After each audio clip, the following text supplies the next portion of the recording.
So I want to briefly explain to you what this Shades of Green is about. When Tommy was on the ballot back in 2010, a group of us were together. That group would be, we call ourselves the A-team. It's Mario and Monica, who work with Tommy at the county, and then whoever his campaign assistants are at the time, and Tommy and myself. And we were in a meeting, and we were trying to think of something new and exciting and different to do, and I was wanting to get more involved, and so we came up with this idea to have this women's luncheon. So this was back in 2009, and it was so fun, and it was so, yeah, it was just exciting. Everyone had a great time. It was informative, and so as soon as it was over, we said we need to do this again. Our theme that first year, because my favorite color is green, and because Tommy is very much into green everything, we decided to call it Shades of Green. Having done the first one, when we wanted to do another one, we're like, okay, now what? You know, we can't change the color, we kind of have a theme going on, and so we decided that what we were going to do is go through Tommy's 6 transformational issues. If you have not heard Tommy's speech on his 6 transformational issues, I'm sure he would be happy to give it to you. But over and above what he's responsible for as a county commissioner, he has taken on 6 things that he thinks are extremely important to the community. Those things are, this is always a test. And our first year was resource recovery and recycling. The second Shades of Green we had was healthcare. The third Shades of Green we had last year was jail population and reentry. This year, our theme is Neighborhood Revitalization. We have 2 left, and they are energy and transportation. And so now each year, Shades of Green just chooses another one of Tommy's 6 transformational issues. We invite some very special guests that know a lot about our particular topic, and they come and inform us on some ideas about that respective topic. So welcome to Neighborhood Revitalization. This is our 2012 topic. This is an important topic to Tommy, and it's kind of fun. Tommy and I don't see each other a whole lot. But when we're getting ready for a Shades of Green, we schedule some meetings, and we talk about what topic is coming up. And neighborhood revitalization is one of those things that's really important to Tommy because he has never left the neighborhood that he was raised in. When Tommy was born at Santa Rosa Hospital and he went home to 140 Golden Crown. That was his primary residence. And you know where we live right now? 128 Golden Crown. 3 houses down from where Tommy was raised. My experience was very different. When I got taken home from Wilford Hall Hospital, where I was born, I went to my house at 230 Stolnet in Eastwood Village off of W.W. White Road. Anybody know where that is? Yay? Until I was 14 years old. Then my family moved to a newer subdivision, Camelot, on Round Table, out by Roosevelt High School. Then I went away to college, and when I came back, I moved to a newer neighborhood out off of Medical Drive because I was working at USAA, and I never went back. I never went back and saw Eastwood Village. I never went back and saw Camelot during all of that time. And then I married Tommy, and I moved back into Southeast San Antonio, and everything had changed tremendously. And I realized why he feels so strongly about neighborhood revitalization and making sure that you stay focused, that you have at least a small cadre of people that stay focused on keeping a neighborhood uplifted so that it can be a good, safe, beautiful place for you to live that you can have pride in. And so that's what brings us to our neighborhood revitalization Shades of Green. Today we have some excellent speakers for you and a really entertaining video of Tommy for you a little bit later. So without further ado, we're going to get started. Okay, so we're still going to be talking about neighborhood associations. Next up, we're going to have Cosima Colvin. She is active in the Beacon Hill Neighborhood Association. This is over by my dance studio area, Hildebrand, Blanco, Flores, around there. Cosima relocated to San Antonio in April of 2006 from the Los Angeles area. Although real estate is what brought her here, she says the vibrant community of Beacon Hill that she lives in and her newfound love for the people of San Antonio are what keep her here. Cosima became involved in the Beacon Hill Neighborhood Association in 2007 and has served on their board in various capacities ever since. She's currently the treasurer.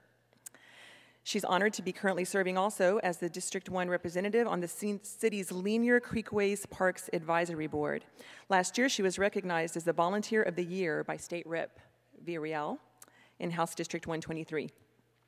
Cosima's lifelong love for politics and civil activism has flourished during her time here in San Antonio. And she says that after having a feeling of being a square peg in a round hole for most of her life, she now feels like a hand in a glove. Yay, welcome to San Antonio. She's a strong believer in the concept of abundant community and finds great satisfaction in promoting that concept through her various volunteer opportunities. So from the Beacon Hill Neighborhood Association, please welcome Cosima.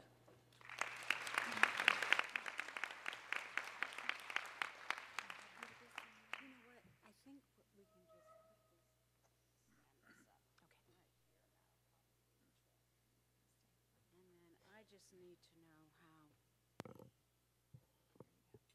this works. Do you know? Oh, forward and back. So next, okay. Good morning. Good afternoon. I'm honored to be here with you today to talk about neighborhood revitalization, a topic that is near and dear to my heart. I'd like to thank Karen and Tommy for hosting this luncheon, for highlighting this topic, and for inviting me to speak. And I'd like to thank all of you here today for taking the time to participate. When I moved into Beacon Hill in 2006, the Neighborhood Association was well established, and I was fortunate enough to be able to jump on a bandwagon that was already in motion. My initial involvement was specifically as a result of a plea in the monthly newsletter to help water some trees that had been planted by the association on an empty lot. By the way, our newsletter is produced, copied, and distributed strictly by volunteers, including approximately 35 residents, then fold and deliver them to 2,200 households monthly. For several months, I met up with a small group of people, and we used a variety of buckets and household containers, which we filled from a neighbor's hose, to water about 25 trees that had been planted on 2 city-owned lots over a stormwater culvert. You can imagine our dismay when we arrived one Sunday for our regular watering tasks to find that our precious saplings had been mown down. As it turns out, the city's stormwater department was not on board with our attempt at neighborhood beautification, fearing that the trees would damage the culverts.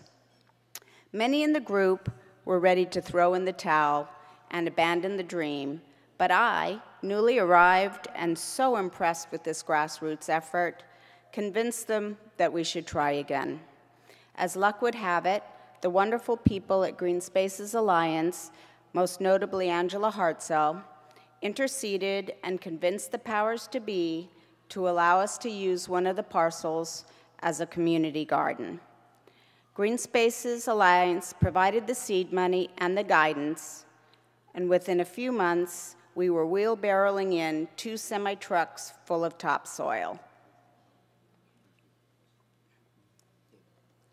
It took a tremendous amount of volunteer time and manpower and the awesome talent of Ms. Tenna Florian, a Beacon Hill resident, a Lake Flato architect, and garden enthusiast to design and develop, but today we have a beautiful garden that provides individual garden plots as well as common areas of wildflowers, native grasses, fruit trees, and more. Key to the ongoing maintenance of the garden is a core group of dedicated volunteers that coordinate work days, maintain the common areas, and promote the garden as a jewel to be treasured. What a joy it is to drive by that corner today and see kids chasing butterflies and families enjoying the beauty and tranquility the garden provides and the food it produces. It is also the site of our annual non-denominational Easter sunrise service and the occasional fish taco and vegetable grilling munch out. Our garden has been featured on the cover of last year's Edwards Aquifer Authority calendar and has been the site of Green Spaces Alliance workshops, including a recent workshop by Diana Kersey on the benefits of using clay oyas for irrigation. A workshop that was videotaped by Nowcast SA, who is here today videotaping this event, and posted to their website for all to benefit from and enjoy. Our garden group was also asked to participate in an Eat Green event and produced a beautiful poster comprised of photos from our garden vegetable plots. We sell these posters as a fundraising vehicle. This size is $15, and we have an 11 by 17, which is $5. And if anybody would like one, just see me after. So one of the important things to remember when working on any project, whether in the context of neighborhood revitalization or otherwise, is the importance of partners and collaboration. Beacon Hill could have never had such success with its community garden without the assistance of Angela Hartzell and Green Spaces Alliance, Gardenville, Evergreen Nursery, and others, not to mention the many hours and sweat equity put in by Beacon Hill residents. One of the best examples of such collaboration is our garden shade structure. Tenna, through her network, contacted Daryl Olenbush, a professor at UTSA's School of Architecture, and convinced him to have his design build students to do just that, design and build our shade structure. I'm gonna actually go, that's on the bottom right corner. The class split up into 5 teams, and each team designed a model structure. Our garden committee reviewed the designs and chose one that best represented our need, a place to sit in the shade, and providing us with the opportunity to harvest rainwater. Green Spaces Alliance provided the funding for the materials. Councilwoman Mary Alice Cisneros and her staff coordinated with the city on the red tape and reimbursed us for the permit. The students provided their brains and their brawn, and a contractor volunteered his expertise and supervision. As is so often the case, one thing leads to another, and the success of our community garden led to the long-awaited and advocated for Beacon Hill Linear Park. Seeing the passion and diligence of the Beacon Hill community, Councilwoman Cisneros was inspired to pursue funding for our linear park, a project that had been pitched to previous council members for 20 years, a dream that was never abandoned. As it turns out, the funding was the easy part. It took another 18 months of meetings, design planning, haggling over amenities and the budget, but in the end,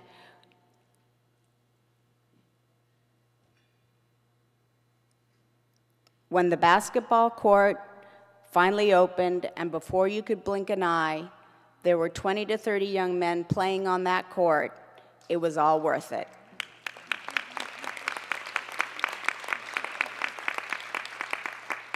Every time I see a parent or grandparent helping their youngster across the rope bridge or sitting under the shade at the mushroom tables, enjoying a picnic lunch, I am inspired to keep plugging along. Again, it took the passion, time, and persistence of the residents, coupled with city staff and a landscape architect that were willing to listen to our input and do their best to design a park that was not just another city park, but a park that reflected the values of the residents of Beacon Hill. I'll give you one last example of the importance of collaboration. In 2010, Lisa McKinsey, the city's graffiti abatement coordinator, sent out an email offering free city paint for organizations that could propose a mural project that would win the approval of a grant review team. Beacon Hill contacted Grande Communications and asked permission to paint murals on some of the many cable transformer boxes sprinkled throughout the neighborhood and constantly covered in tagging. They agreed. We then asked the schools if they would be willing to put together teams of kids willing and able to paint murals on these boxes. They were. One of our members wrote up the proposal, and voila, we were selected. This is a project that is my personal pride and joy. Okay, so now that you've seen the results, how, you might ask, do we make it happen? Well, as I said in the beginning, I was fortunate to move into a neighborhood of relatively organized and very passionate people. And by that, I don't mean 1 or 2 people. I mean 10 or 20 people. And although that number still sounds small, those 10 or 20 are supported by another 20 or 30 that may not attend the meetings or sit on the committees, but who find a small way to participate and contribute, like those that deliver the newsletters. But it takes leadership. The advantage I had was that I'd spent 15 years working for a small business that over that period of time grew from a staff of 2 to a staff of 10, and I learned a lot about respecting people's differences, nurturing their talents and strengths, and leading by example. not by force. When you give everyone an opportunity to contribute, as difficult as that sometimes can be, you open up the door to a variety of talents. When you marginalize people, they will fight you from the edges. I can think of no better example than Beacon Hill's very own Jack M. Finger.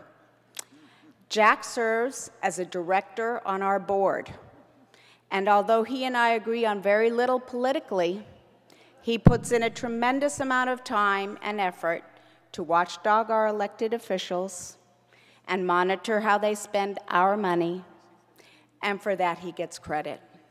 Since he has served on our board, he has actually spoken in front of City Council in favor of spending money once.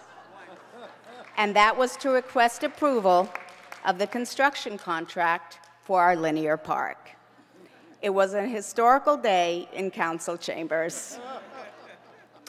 When I need to keep track of an initiative or proposed piece of legislation that is making its way through the political morass, I put Jack on the task. Besides, in my humble opinion, it is hypocritical for a community leader to be exclusive. Secondly, to use a concept from real estate appraising, there is a highest and best use for every building, and the same is true for people. There is no reason to try and put people in slots that they are not passionate about or suited for. There is enough work to be done that each person can be given the opportunity to do what they do best. That makes them happy and means little oversight is required. And lastly, if you're going to talk the talk, then walk the walk. Be fair, be consistent, be proud, be reliant, and lead without making people feel as if they are being led. That is the only sustainable way to achieve results. I would like to leave you with a couple of analogies that I use often and find effective in communicating my goals for a thriving community. I was attending a SAWS Spring Bloom event a couple of years ago and sitting in on an organic gardening lecture, and one of the tidbits that the speaker offered was, instead of spraying pesticide on your grass, nurture it and make it strong, and the grass will fight off the weeds and keep them from growing back. The same is true for a community. Instead of telling people to call 911 or SAPD or their council office every time they have an issue, encourage them to talk to their neighbors. Be a block captain. Get involved in the neighborhood association and be a part of the solution.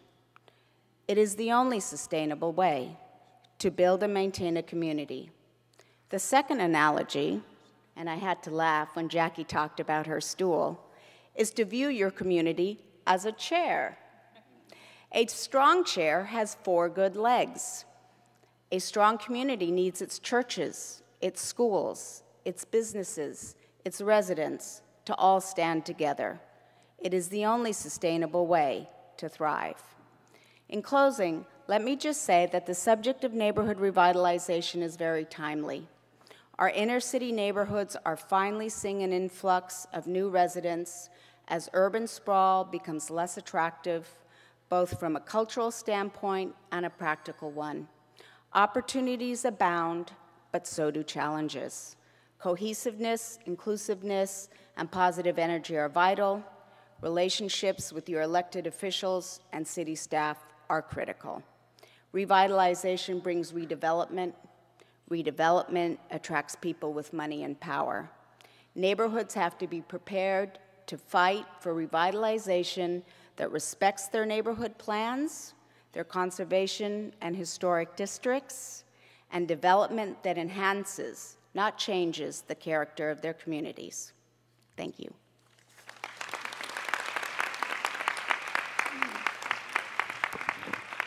Thank you, Cosima. It's a beautiful story of leadership and success in a neighborhood. I would like to take a moment to recognize someone who has joined us. It's another boy, but it's okay. He's a candidate for the 4th Court of Appeals, David Towler. Thank you.